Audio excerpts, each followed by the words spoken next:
I'm gonna walk back here, just make sure I can see myself in it. Okay. Let's see. Act like it's a regular All presentation. right, So, act wait a like minute. it's a Hold it, regular ready? presentation.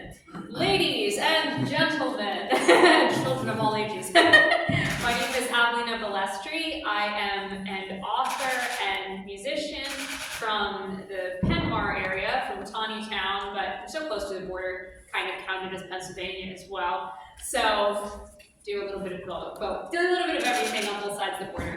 So I'm the author of a historical fiction series set during the American Revolution, All Ye That Passed By. It deals primarily with the Saratoga campaign of 1777.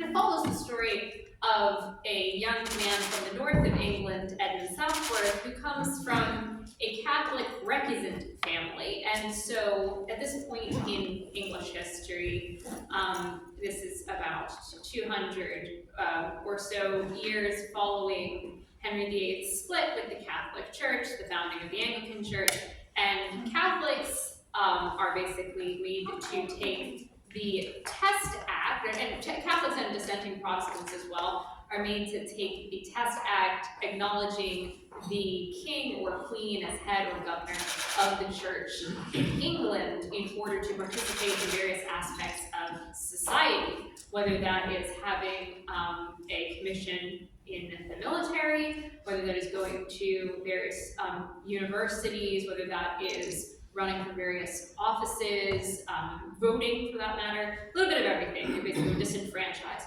So Edmund, the main character, comes from this type of family. And he is raised in Lancashire, which is the county with the highest percentage of Catholics. And this is in the latter part of the 18th century, prior to the American Revolution beginning. So when he's about 18, his father dies and the family finds themselves they were already in financial straits due to taxes and tithes placed upon Catholics at this time period, but they are in worse straits after his father dies. And so they turned out getting kind of rescued from the bad situation that they were in part, through to the kind of generosity of an old family friend of his father, General John Burgoyne, who becomes, of course, later on famous for the Saratoga campaign, the American Revolution. So, over the course of the first book of this trilogy, we get to see Burgoyne sort of takes the nickname for Edmund in the story, under his wing. And ultimately, he invites him to come along to the Saratoga campaign with him, which at this point, this grand plan to try to split the colonies in two and end, the war and the American Revolution. And it seems like a good plan, I'm sure, in his head, but it is vastly more complicated with vastly more Murphy's Law than anybody expected. But he invites this young man he's taken under his wing to come with him as an aide on the campaign. And, of course, being a Catholic, Edmund should not be able to do this because, again, the Test Act, so you have to take the Test Act in order to go into the army. So this is something that he initially refuses to do out of conscience, but then eventually that conscience point is sort of broken down, and he eventually takes the Test Act and goes to Saratoga campaign. So the rest of the trilogy follows Edmund as he is on the campaign and subsequent sort of events of the American Revolution, really, and his experience of them initially as part of Burgoyne's staff. So he kind of gets this bird's eye view of the British experience of the disaster, while also have this intimate connection with the generals, particularly Burgoyne because he's on his staff, as everything starts to go wrong, as Burgoyne's fatal ambition plays out in the way it does, and he repeatedly underestimates the revolutionary forces amassing against him. And he was so convinced, really, that this was going to be an easy thing, it was going to be an easy victory, as so many people were in the time in Britain, that when the real rubber hits the road of the whole thing, it is a very, very dramatic upset, a very dramatic shock that revolutionaries fight vastly better than was expected, that they used the terrain to their advantage. And it winds up being the turning point of the war and the thing that really gets the foreign powers interested in supporting the revolution, especially France. And so that is the premise of the story. And it kind of, when it comes to Edmund, his personal journey, is a lot of questions of the nature of loyalty and allegiance, because in order to go on this campaign, which ends up so catastrophically, he had to betray something that was so fundamental to him, his faith, in order to go and do this. And so it begins to put up the question, like, what are the limits of loyalty to king? And this is, of course, the things that are going on in the revolution itself. These questions are the same, kind of paralleling each other. What are the degrees to which one will go out of loyalty to a king versus other ideals, whatever they may be? Again, that's the questions the revolutionaries are asking. They're also the question that Edmund is asking, due to his, again, conscience that is at war with itself, and gets more and more at war with itself as the war progresses, and things get worse and worse for him, really, in the experience of it all. By the end of it, he really has to make some decisions about what he really wants to be, what his identity is, and how he fits into all of this. So that is, generally speaking, the premise of the story. Book 1, Gone for a Soldier, is available on Amazon currently, both in paperback and in Kindle format, so those are available. And hopefully the sequel, the second book of the trilogy, Kingdom of Wolves, will be available hopefully this Christmas, maybe a little later. We're working on that. So that's hopefully going to be the case, and then the third book will be Blood of the Martyrs, and I'm hoping to have all of this finished by the 250th of Saratoga in 2020. There we go. In 27. I'm hoping to have that wrapped in the series. So there's that. So what I plan to do here, that's basic summaries out of the way, is do a little bit of combination of reading some excerpts from the story, and also doing some singing, because that's also what I do. And because we have nice acoustics, so maybe what I should do is to sing for starters. So I will start with a song called Bold General Wolfe, and it deals with the British general who conquered Quebec in 1759 at the end of the French and Indian War.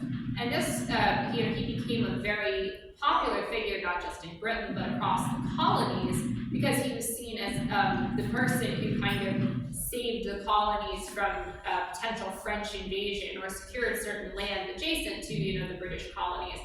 And so this, made him very much a popular figure. So this is one of the many, many songs that were written in his honor, and very, very popular in both Britain and the colonies.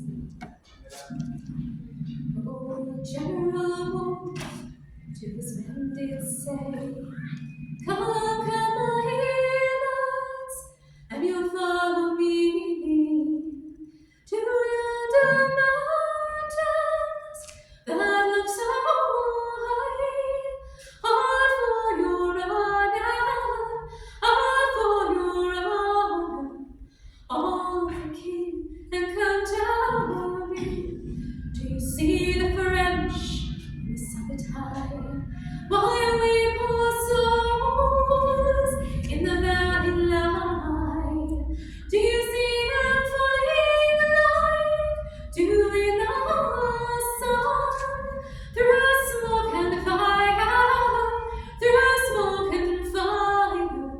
They're falling from our British guns, the next broadside that they gave to us did wound our general in his right breast, and from his breast precious blood did flow like any fountain, like any fountain, and all his men were filled with woe. Yes, the next broadside that they gave to us did wound our general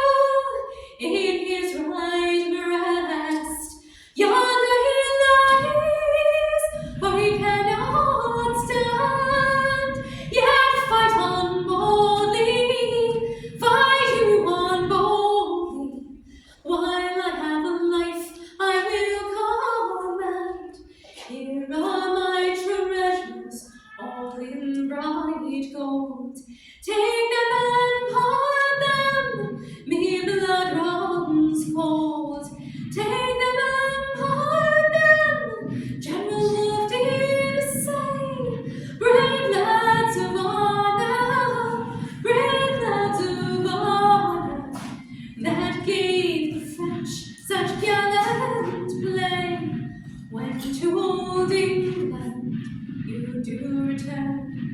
Pray tell my friends I am dead and gone, and tell my tender old mother dear not to weep for me, not to weep for me. I died death I wish to share. It's 15 years since I first begun. Oh, for the honor of George our King, let all commanders do as I did before. Be a soldier's friend, my boys. Be a soldier's friend, my boys. And the boys will fight forevermore. Yes, the boys will fight forevermore. Yes, the boys will fight forevermore.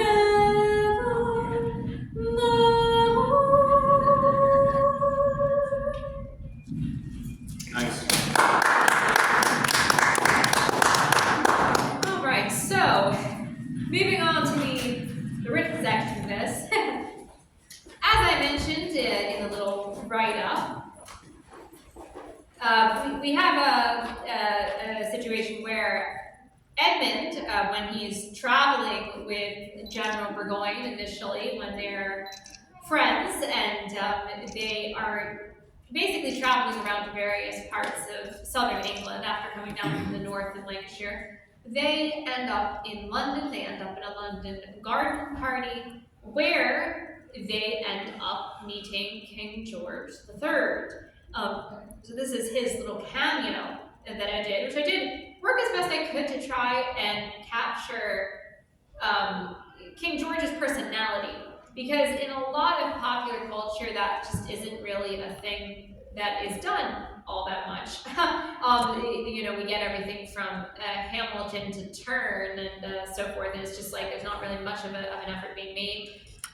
Maybe the closest thing to, and even then I wouldn't say it's necessarily a great demonstration of personality, but like the Addams sort of HBO series should have been a bit more sympathetic light. I don't know, there wasn't enough time to really get into personality.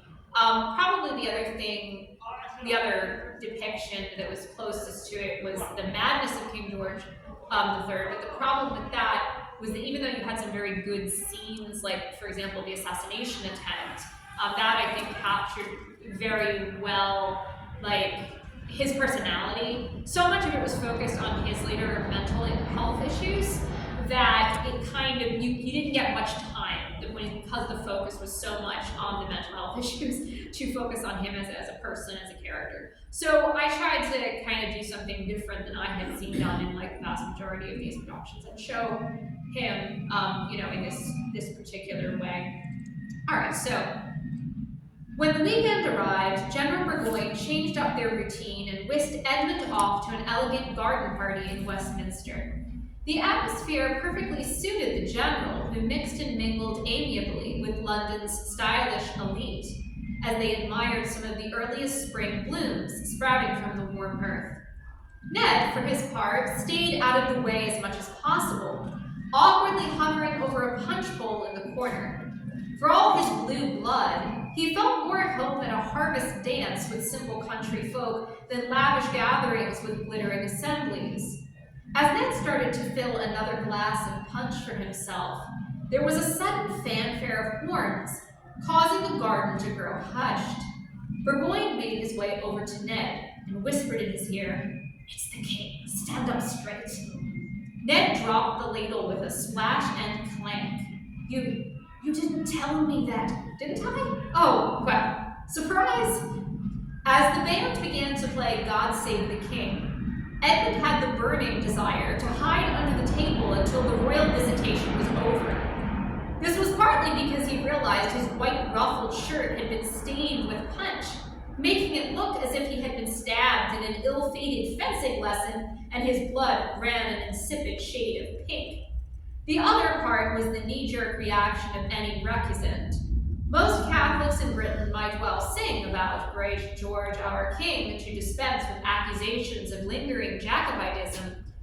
just as the band in the garden was playing now, but few would be entirely comfortable with said king showing up in the flesh to scrutinize them. They were, after all, marked by their refusal to acknowledge him as supreme governor of the church in England, and the great and small measures they took to maintain allegiance to the Holy See made them akin to outlaws. Some in the establishment even labeled them Robin Hoods to hammer home the point. But it was too late for Edmund to take refuge beneath the table now, far too late. Over the course of Ned's worrying, the king had already made his grand entrance, cut a path through the garden party attendees, making polite small talk with each one as he went, and planted himself in front of Burgoyne and Edmund. Ned imitated the general's ceremonious bow and kept his eyes down, becoming increasingly fixated upon his stained shirt. He felt sure his face was turning as pink as the punch. He looked up slightly as the king and the general exchanged courtesies.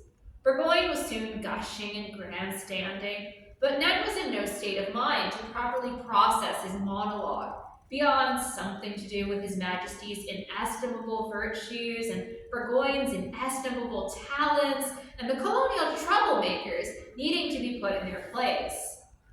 He did happen to notice that the king's clothes were formal but not showy, the kind any dignified country gentleman would wear, in stark contrast to Burgoyne's ostentatious fare. And on his jacket there was pinned a very pretty button.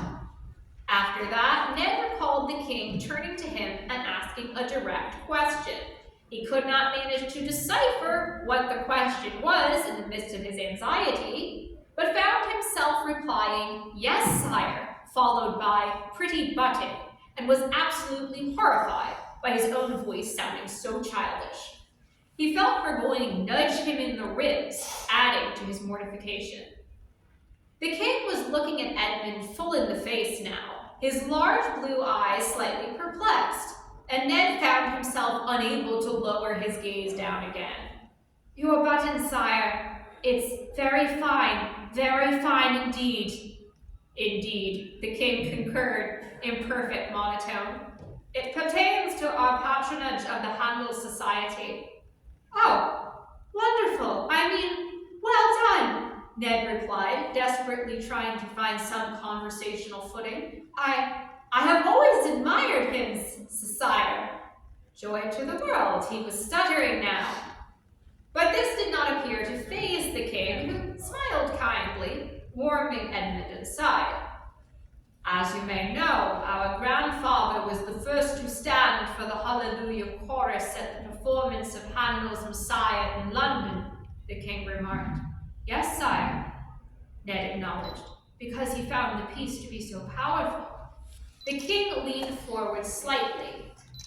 "It was not without precedent for our grandfather to slip into slumber during performances, however powerful they might be.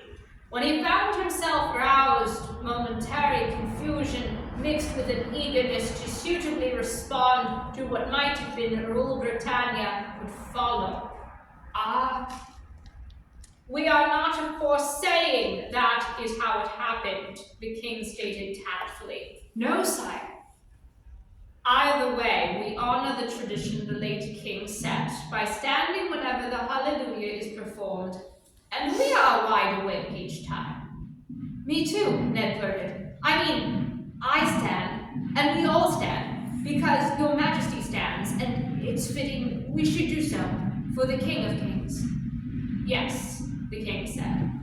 "We believe Handel would be gratified by the tradition. After all, he said he saw the face of God through his own labors." "And now so do we all," Ned observed.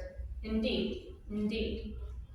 One should be ever watchful for the arrival of their Lord, however he chooses to come, and be ready to render him any service."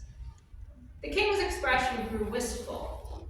We once met the great composer backstage, when we were still a young prince, under the age of 10.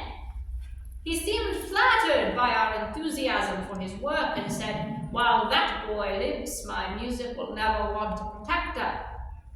We have not forgotten him. Nearly 30 years on, nor shall we, whilst God preserve us. We have purchased his harpsichord, in fact. We play it even. Congratulations, sire, Ned responded cheerfully, genuinely pleased to hear the instrument was still in use. We hope the original owner does not mind too terribly, wherever he is, the king said. His genius was matched by a temper. Nearly ran a man through for touching the instrument without permission. If there's anyone who wouldn't mind playing his harpsichord, surely it would be your majesty, Ned insisted. You wear his button, do you not? The king chuckled. Do you play anything? My sister is like your majesty and plays the harpsichord, though I am no good at music making, Ned admitted. I do tend to put everything else aside and listen, though, whenever she's playing. Music enthralls me. It's like a prayer, like everything we could feel. Joy and sorrow and glory and the brevity of here and the eternity of there. He caught himself rambling and thought of some way to finish. It's as Handel said, sire, God gives us a glimpse of his face and we are left to marvel. Yes, the king said softly, marvel. That is the gift that Handel gave us. So that is my little thing on the king. So now I'll sing something, I guess. So thinking of which thing to sing now. Okay, this is called Banks of the Dee. As daylight was appearing and cloudless skies were clearing, small birds now so cheering on the banks of the Dee. There I heard a maid sighing, and a watery eye was drying. Oh, Johnny, she was crying, how could you leave me? 'Twas on that spot we parted, I left her broken-hearted. Crystal tears they started, and down from her eyes did flow, saying, bid adieu forever, since you and I must sever. When you walk down by the river, you'll remember me, I know. For when I'm on the ocean, and billows are in motion, when I'm a devotion, I'll still recall your name. When drums they are a-beating, and we the foes are meeting, and from that there's no retreating, I'll always be the same. For I knew right well what grieved her, and yet I didn't relieve her. When first I did receive her, I held from her my name. She appeared to me full sorry, as I told my mournful story. It was on a field so gory, that your true love he was slain. When she had the news she fainted, her cheeks like death were painted. I from her heart relented, and quickly told my name. While on me she stood gazing, and on her I stood gazing. With joy her hands was raising, saying, I am still the same. Leave off your sobs and sighing, your fond heart I was trying. Leave off your sobs and sighing, I was the whole to blame. Now since we're met together, we will wander by the river. You and I will join together, never more to part again.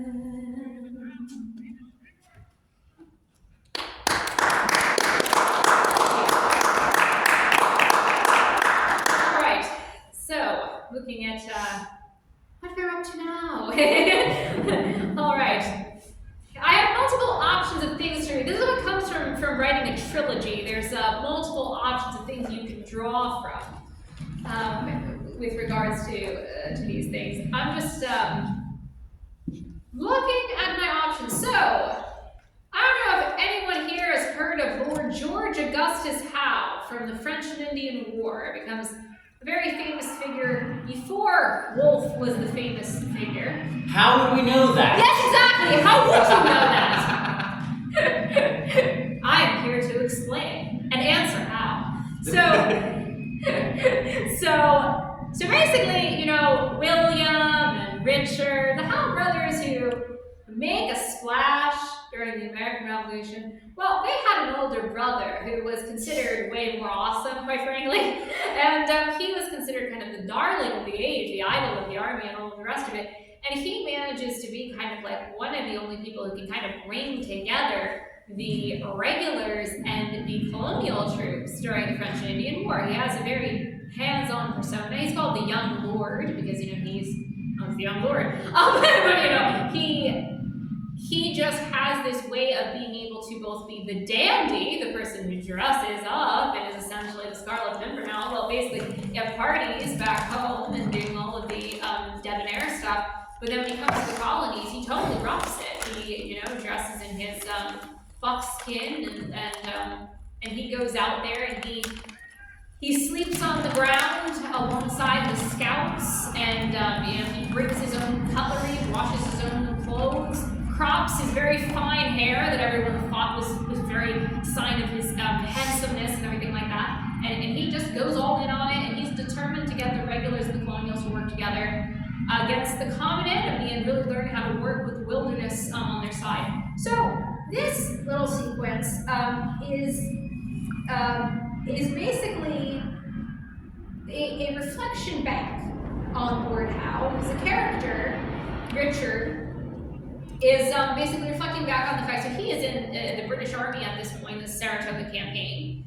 But interestingly enough, even though he is in the British Army and his father is part of basically the British nobility, his mother was a colonial, and he himself was born in America.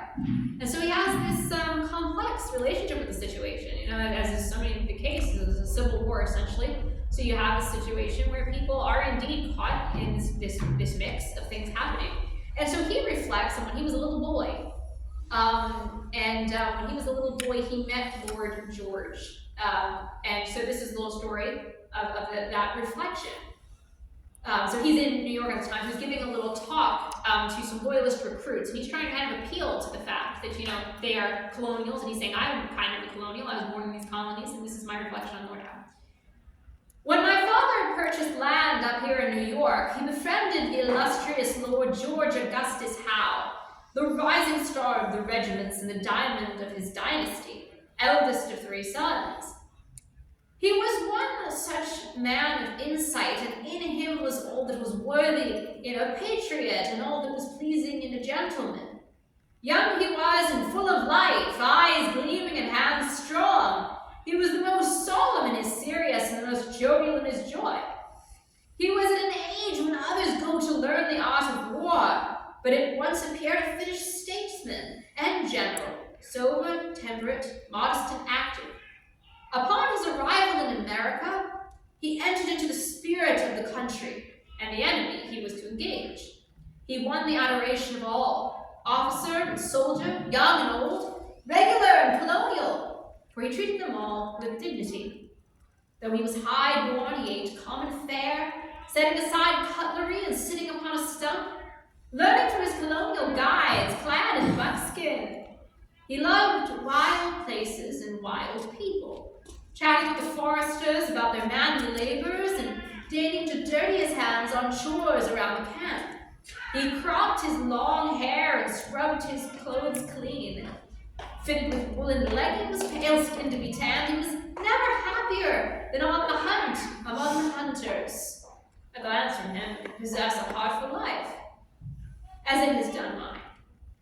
This all who had the honor to know him can affirm. Should I enlarge on the virtues of the deceased in ink, it would exceed the design of any paper. Richard smiled softly, as if reflecting on the fondest of memories.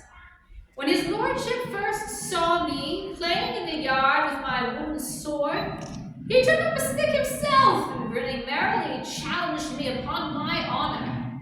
We were Robin Hood and Little John that day, but on others, soldiers under the Duke of Marlborough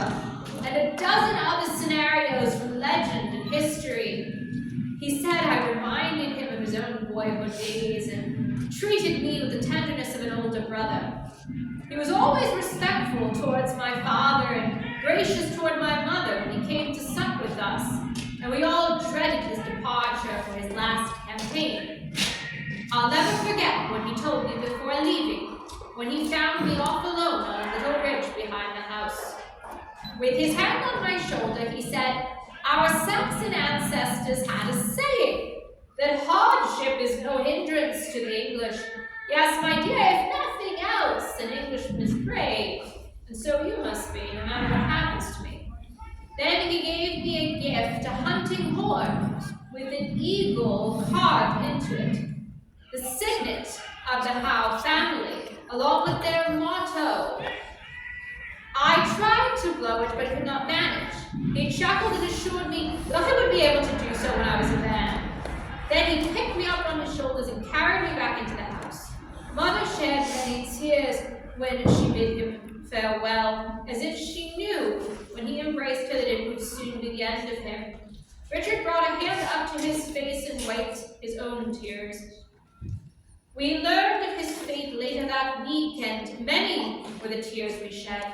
Israel Putnam, then a colonial scout, kept an eye peeled for Frenchmen and Indians, told his lordship not to follow him, for his noble head had a higher price upon it. But Lord George retorted, "My life is no more precious to me than yours is to you." He would not be left behind when duty called and death beckoned. They said it was a quick finish when the bullet struck him, frighteningly so, with him alive one moment and so alive, so utterly full to the brim with life, and suddenly, oh so suddenly, dead the next.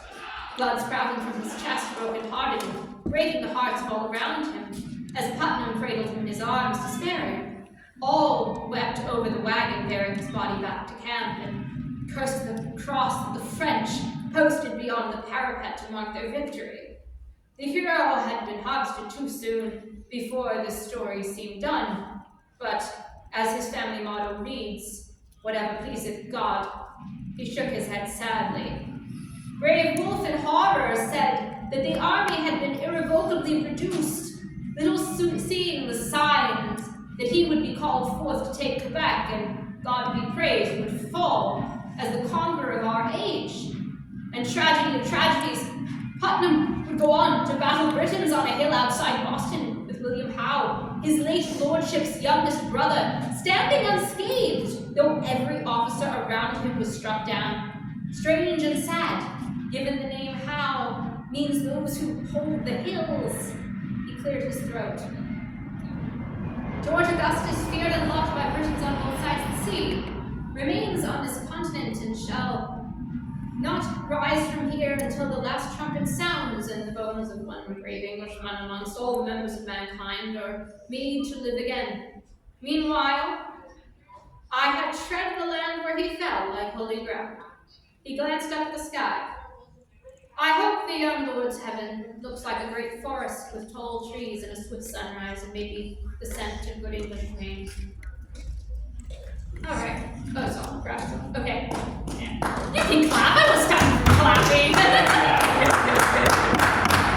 So, three notes on that was that one is that a lot of the content of that piece was taken from direct sources. Just wanted to make that point, that a lot of it was just compiled from things that real people said about Lord George. So some of the lofty praise was just taken directly from the time period and things that people said. And also want to do a little shout out to my friend George Bray, because he has absolutely filled my inbox with information on Lord George. He's been our kind of common fandom. He couldn't make it here today, but he helped me so much with that sequence and so many other things because of the content that he sent over.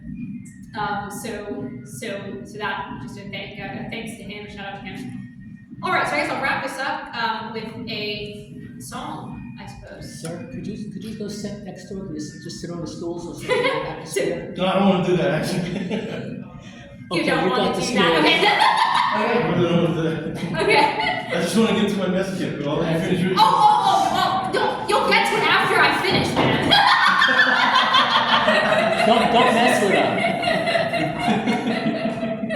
All right, let's see what we can do here.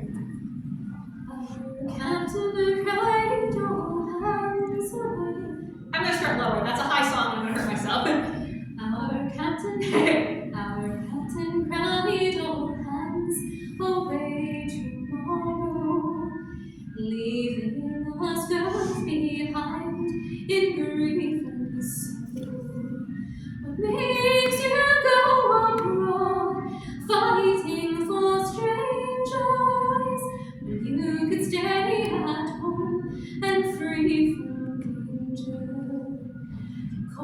me a while just to deceive me. Now that you gained my love, you mean to leave me. But there's no trusting man, not my own brother. So girls, if you would love one another, I'd roll you in my arms, my dearest jewel. So stay at home with me and don't be cruel. She fell down on the floor like one who's dying. This house was filled with grief, sighing and crying. The drums are beating loud, the pipes are playing. I must be on my way, no longer staying. Dry all those bright tears and leave your weeping. And happy we shall be at our next meeting. Farewell, my dearest friends, father and mother. I am your only child and have no brother. 'Tis vain to wait for me, for I am going to everlasting joys and fountains flowing. Thank you. Quick note on that song, just to make an interesting little note on folk songs having interesting comparative language, especially in like 18th century when they're written at the same time.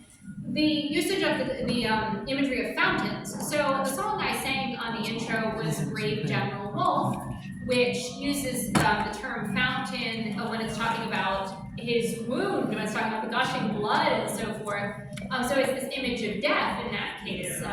But in this case, when it's talking about this young soldier who, on the one hand, he's trying to console his sweetheart and sort of making it like he's going to come back when she's, mourning him when he's going. But he's more honest with his parents, and he's more to the point of basically saying, he thinks he's going to die. He thinks that there's premonition here going on. But he gives them a different kind of hope. He gives them the hope of fountains flowing as this interesting parallel. He's speaking of it in terms of heaven, the fountains flowing in heaven, even though it has this double parallel of also meaning that he will be wounded. So it foreshadows that he will be mortally wounded, as likewise he's speaking about his hope for paradise. So that's just an interesting little connection between the beginning song and the end song of the production. So thank you, ladies and gentlemen, for showing up, especially my father, for so kindly driving me here. I know it was way out and a long driving west, and for Bill.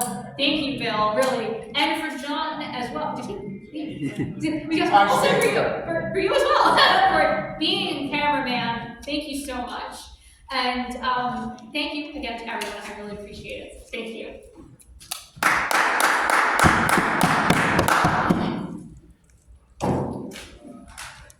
Alrighty, you can get your kit, sir. Your hat. My hat. Wait, I'm trying to get up. You should have done that. You should have done that during the performance.